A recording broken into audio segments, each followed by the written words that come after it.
mettre en place un dispositif capable de sauver le pays de ce qui le menace et qui est une submersion. C'est-à-dire qu'on devienne minoritaire dans notre propre pays. En quoi c'est un problème ? Comment ? En quoi c'est un problème ? En quoi c'est un problème ? Et quand je regarde Marseille, je vois les Arméniens, les Comoriens, les Italiens, les Algériens, les Marocains, les Tunisiens, je vois les Maliens, les Sénégalais, les Ivoiriens, j'en vois des tas d'autres que je n'ai pas cités. Mais je vois quoi ? Des Marseillais ! Je vois quoi ? Je vois des Français ! Ne pas avoir un mari, ça m'expose plutôt à ne pas être violée, ne pas être tuée, ne pas être tabassée, et ça évite que mes enfants le soient aussi. L'islam est une chance pour la France.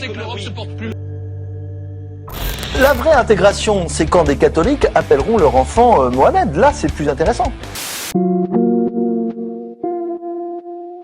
Il n'y a pas longtemps, j'ai lu un livre. C'était « La gauche est une maladie mentale » d'Adrien Abosi. Un titre qui sonne bassement provocateur pour certains et comme une évidence pour d'autres. Et donc, dans cette vidéo, on va voir ensemble d'où vient cette maladie, comment elle se propage, comment elle se perpétue, quels en sont les symptômes et quels en sont les remèdes. Et ce livre, je ne l'ai pas lu tout seul puisque je l'ai lu avec le publiciste de l'excellente chaîne du même nom que je vous invite à aller découvrir en fin de vidéo. Et d'ailleurs, c'est lui qui va commencer à vous parler du livre.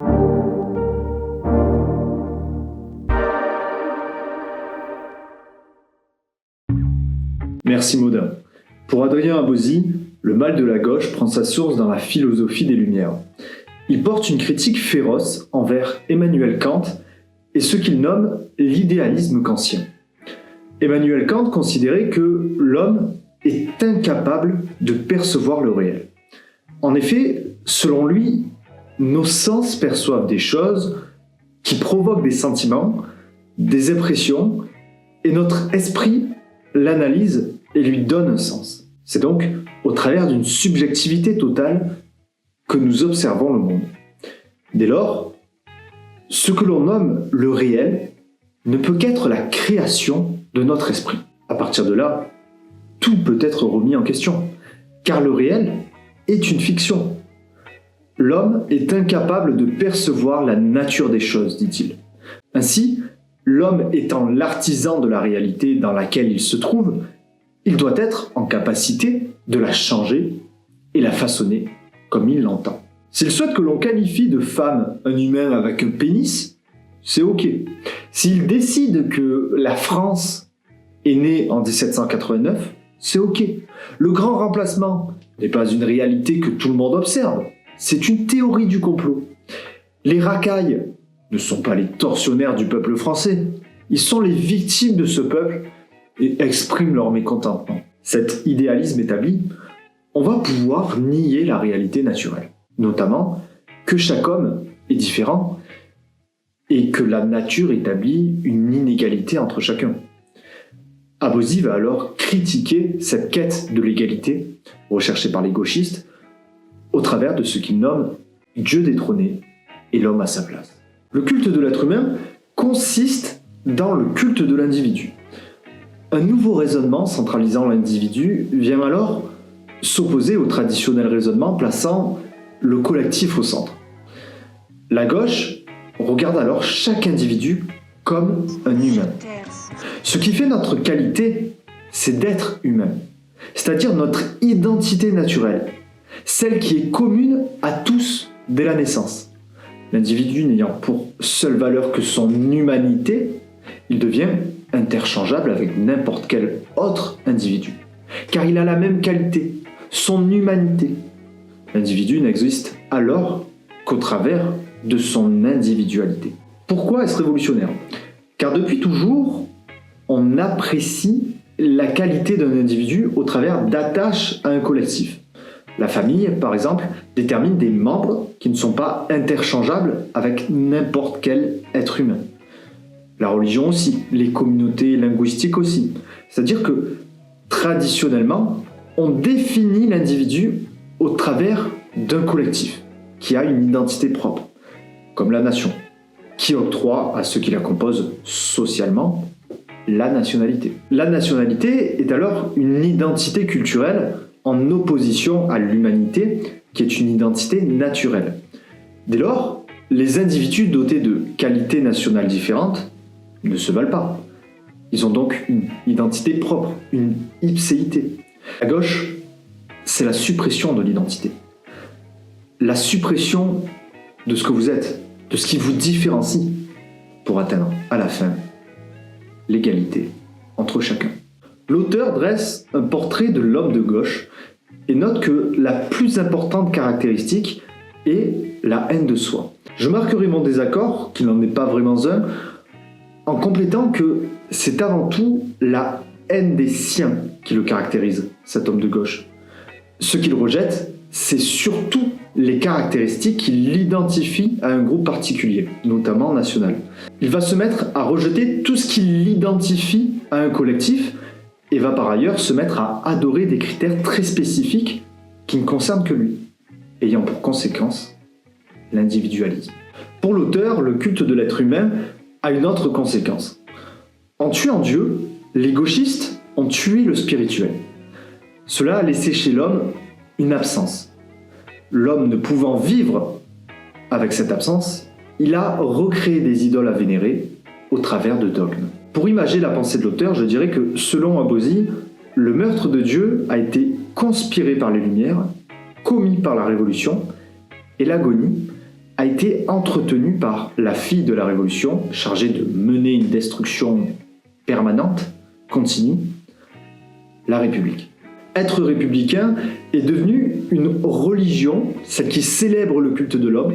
La République n'est donc plus une nécessité politique pragmatique, instaurant des règles institutionnelles, mais une nécessité spirituelle, instituant la croyance en des dogmes. Car à vous, la rejeter serait de l'apostasie.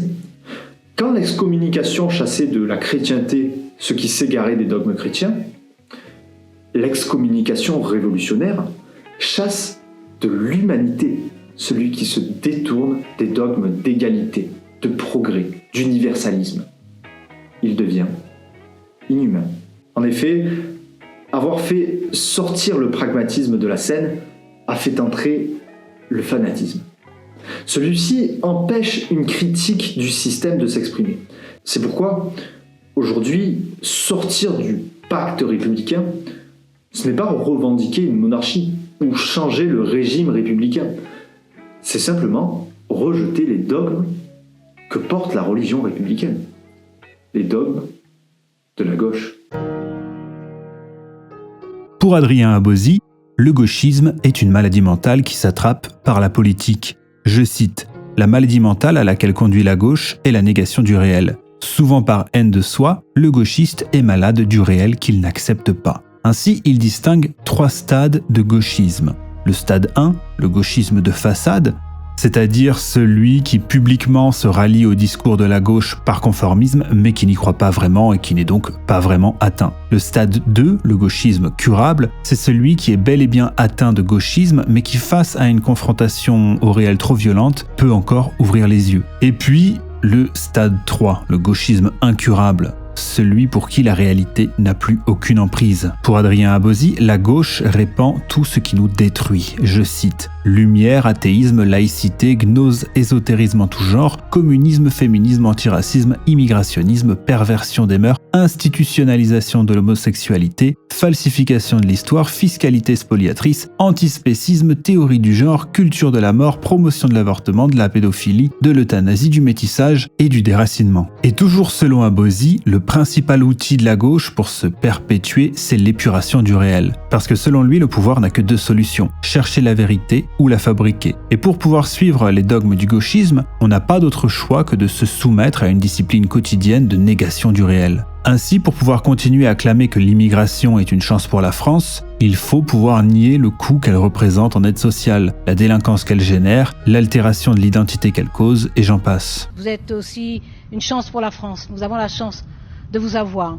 En vérité, peu de gens croient aux mensonges de la gauche. C'est plutôt par conformisme qu'ils s'y soumettent, pour éviter les problèmes par exemple. Et ce conditionnement se fait par pression sociale. Renier l'idéologie gauchiste, c'est prendre le risque d'être mis au banc de la société. Et bien souvent par des gens qui sont pourtant d'accord avec nous mais qui n'osent pas le dire. Ce conformisme par pression sociale, c'est vraiment ça qui permettrait à la gauche de perdurer selon Adrien Abozy. Et cette pression sociale est en grande partie due aux médias qui donnent l'impression d'être la parole de la majorité. Les médias imposent une opinion, un conformisme duquel il est risqué de s'échapper. Et leur principal outil est ce qu'Abozy appelle la censure par sidération, c'est-à-dire le lancement de vastes campagnes d'indignation collective. La racine de ce procédé daterait du fameux « le bruit et l'odeur » de Chirac. Le bruit et l'odeur. Après quoi, il est devenu quasi officiellement interdit de se plaindre de l'envahissement de son pays. Ou encore le fameux La plupart des trafiquants sont noirs et arabes. Zemmour sera d'ailleurs condamné pour avoir énoncé un fait. Et si la pression sociale s'exerce du côté gauche, c'est en grande partie parce que les leviers d'influence sont à gauche. Historiquement, selon Abozy, on pourrait dater ce phénomène à 1944, après que De Gaulle et les communistes aient, je cite, « décapité la droite ». Physiquement, en assassinant de nombreux notables de droite, politiquement, en condamnant Pétain, et socialement, en éloignant des postes importants certaines personnalités. À partir de là, on considère que l'homme de droite contient en lui les germes du mal. Et puis bien sûr, dans les années 80, les 68ards parviennent au poste d'influence. Ils cultivent l'entre-soi gauchiste et bannissent tout ce qui est contraire à leur dogme. Ils vont financer massivement, grâce à des subventions, des partis, des syndicats, des médias, le monde du spectacle et des associations. Le gauchisme est donc institutionnel, systémique même. Et bien sûr, l'autre outil important pour la gauchisation des esprits, c'est l'école, qui depuis la Révolution française a pour objectif de créer un homme nouveau, et qui fait office de nouvelle église, pour employer les termes d'Abozy. Et après l'école, bien sûr, l'université, le bastion du gauchisme le plus décomplexé en France. Et la propagation et la perpétuation de l'idéologie gauchiste passent aussi par le marché et les grandes entreprises, vectrices du capitalisme que la gauche est pourtant censée combattre, les multinationales, mais aussi les publicitaires en France, qui se font souvent la vitrine de l'idéologie progressiste. Une fois la maladie inoculée par les différents procédés qu'a décrit Modin, l'individu va se mettre à nier la réalité. Conformément à l'idéalisme kantien, qui a pour finalité de consacrer le pouvoir de l'homme d'inventer lui-même la réalité. Or, Abozy cite, « Être dans la vérité, c'est conformer son intelligence à une réalité que l'intelligence n'a ni construite, ni rêvée, et qui s'impose à elle. Une personne intelligente s'adapte au réel, cherche à comprendre. On n'adapte pas le réel à nos idées. Dès lors, il faut chercher la vérité. Si vous ne la cherchez pas, vous la fabriquez. Vous créez un monde artificiel, coupé du réel. Il dit alors que l'homme de gauche est emmené à une suspension de la raison qui le détache du réel et qu'il est simplement sommé de croire à des dogmes politiques. À cet instant, tous les faits observés deviennent véhicules de l'idée. Les gauchistes respectent les faits que s'ils confirment leur idée. Cela implique de récuser tous les faits qui ne rentrent pas dans les cadres de ces dogmes et qui ne les véhiculent pas, écrit l'auteur. Ce qui a pour conséquence ce traitement de l'information où on véhicule uniquement ce qui ne contredit pas les idées bien pensantes. Et lorsqu'une info qui la contredit est diffusée, on dit que c'est complotiste, xénophobe, stigmatisant, que l'anecdotique est amplifié au rang de fait sociétal. Le racisme anti-blanc n'existe pas pour les sciences sociales. Ça n'a pas de sens. Mais en revanche, c'est très présent dans le discours public. On en parle beaucoup. Il y a donc un écart entre ce que racontent les disciplines scientifiques et ce dont on parle dans le débat public. Qu'est-ce que ça veut dire ? Ça veut dire que si les scientifiques ne confirment pas officiellement une réalité que tout le monde observe, alors ça n'existe pas. On est dans le kantisme. C'est l'homme qui crée la réalité. On a besoin que l'homme signe de sa main un fait pour qu'il devienne réel. Abozy vient alors nous parler de la censure par sidération. Drogués à la propagande révolutionnaire permanente, les gauchistes ne supportent pas l'expression de la parole de droite, y voyant comme une sorte de douloureux rappel à la réalité. Rappel qui les oblige à se souvenir qu'ils vivent dans une vaste illusion. Cette fragilité conduit fréquemment à l'hystérie. on ne peut pas reprocher à l'auteur sa clairvoyance sur l'état mental des gauchistes. Pour imposer sa réalité fictive, la gauche emploie une technique. Elle lance une campagne médiatique d'indignation collective ayant pour fin de faire comprendre aux Français qu'un propos, une prise de position, une idéologie, une personne ou un groupement sont étrangers au cercle de la raison, à l'arc républicain, à la bien-pensance gauchiste. Qu'a-t-il à ajouter à cela et aux nombreux exemples qu'il expose dans le livre, sinon l'exemple le plus récent du député de Fournas qui a invité le bateau de migrants Ocean Viking à retourner en Afrique, faisant naître cette campagne médiatique de l'indignation collective orchestrée par la NUPES et soutenue jusqu'au rang des Républicains, formant cet arc républicain, cet arc de la bien-pensance, cet arc de la religion républicaine. Tout cela a pour conséquence d'imposer une pression sociale telle que le citoyen, passé depuis sa naissance dans le rouleau compresseur de l'éducation nationale et de l'info bien-pensante, a assimilé que l'immigrationnisme est une bonne chose et que l'histoire de France, l'identité nationale, la peau blanche et le fait même d'être français sont d'horribles choses. Et que ceux qui remettent cela en question doivent être excommuniés de la sainte religion républicaine. Les institutions, couplées à cette inquisition du peuple de gauche contre le peuple français, ont rendu notre société invivable. Bon, alors le gauchisme est une maladie mentale, mais alors, est-ce que ça se soigne? Et surtout, comment? Selon Abosi, l'homme de droite est souvent un ancien gauchiste qui a fini par s'affranchir de son conditionnement. Et il constate que le fait est de plus en plus fréquent. Alors pour bien comprendre ici, il faut savoir qu'Abosi est catholique, et même très catholique. Il appelle le Marais le peuple français qui n'est ni affilié à la sociologie de gauche, ni au catholicisme, et qui serait donc la partie du peuple qui a le plus de chances d'être dégauchisé. Et pour dégauchiser, il voit plusieurs solutions. Déjà, mettre les gauchistes face à face avec leurs contradictions. Abosi évoque par exemple les bourgeois de gauche qui d'un côté prônent le vivre ensemble, l'immigration sans limite, mais qui font tout ce qu'ils peuvent pour échapper à la carte scolaire et ne pas avoir à imposer à leurs enfants ce qu'ils imposent aux autres. Il voit aussi dans les mouvements les plus extrémistes, comme l'indigénisme, des opportunités, parce que ces mouvements cachent peu ou mal les intentions profondes de la gauche, qui n'est au fond animée que par la haine de l'homme blanc. Il voit aussi d'un bon œil ce qu'on appelle parfois la dissidence internet, de Raptor à Tepa, en passant par Teddy Boy Cro-Blanc, Vincent Lapierre ou Pierre-Yves Rougeron. Bref, les influenceurs politisés, mais aussi les nouveaux grands médias de droite, car pour lui, l'émergence médiatique précède souvent l'émergence politique. L'autre urgence pour lui, c'est de se débarrasser des complotistes en tout genre qui pullulent à droite, simplement parce qu'ils ont le sentiment que le Rassemblement national est le repère des parias, et donc que c'est là-bas qu'ils choisissent de se regrouper. Mais leur présence ne fait souvent que décrédibiliser le camp national. Enfin, il voit dans une certaine bourgeoisie un allié à la dégauchisation générale. Pour lui, s'il y a bien une alliance entre la droite du pognon type Sarkozy et la bourgeoisie de gauche, qui participe main dans la main à l'effondrement de la France, il perçoit aussi l'existence d'une troisième bourgeoisie qu'il appelle contre-révolutionnaire et qui se caractérise par une position élevée dans l'échelle sociale et la transmission à ses enfants des valeurs françaises, voire catholiques. Et beaucoup seraient prêts à s'investir. Il ne le nomme pas, mais on pense tout de suite à Bolloré, par exemple. Et il considère aussi qu'il faudrait se débarrasser de Marine Le Pen, qu'il considère comme un boulet qui empêche la victoire.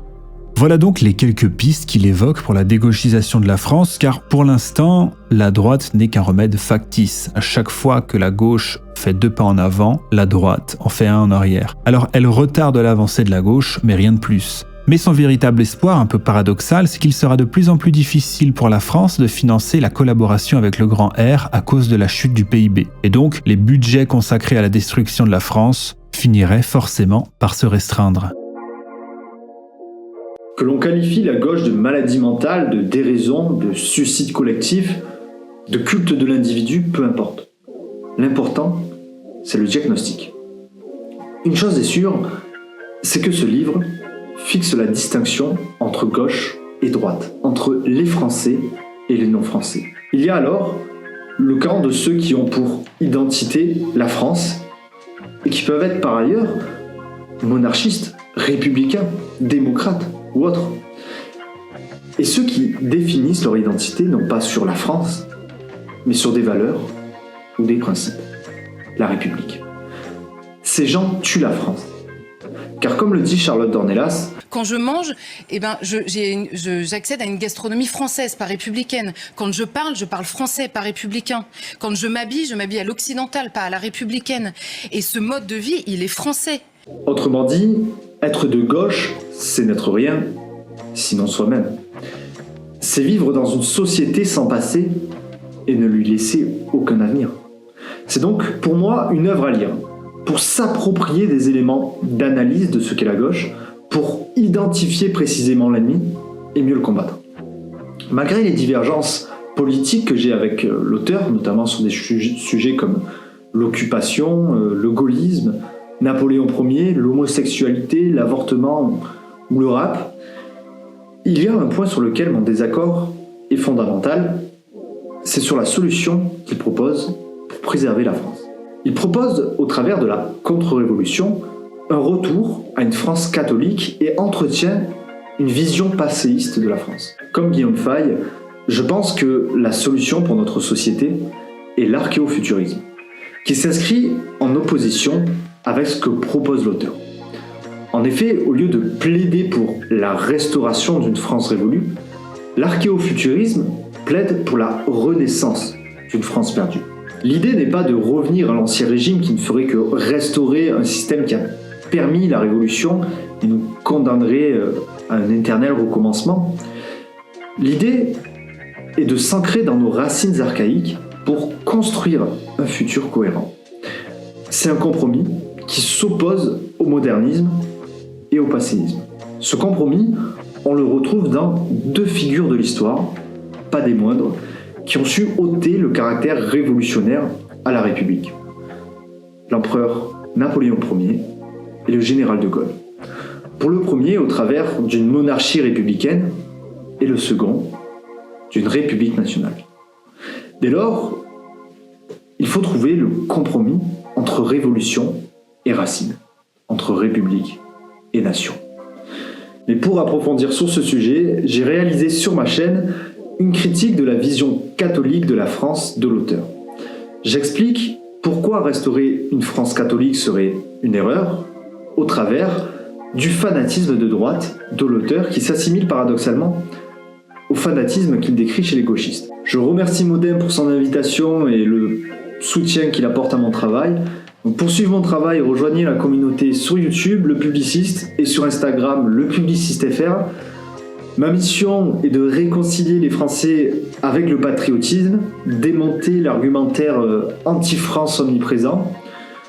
J'aborde aussi des thèmes comme la démocratie, la philosophie, l'Europe, et d'autres projets se mettent en place, notamment des reportages sur le terrain en milieu paysan pour redorer le blason de nos paysans, nos artisans et nos terroirs. Également au programme des interviews, des débats en live, des portraits de figures mythiques de la politique française comme Maurras ou Hugo. L'avenir de la chaîne va peser très lourd, alors ne ratez surtout pas ça et venez ajouter votre poids de gros résistants français dans cette communauté. Je vous attends nombreux, je vous remercie d'avoir regardé cette vidéo et je vous dis à bientôt.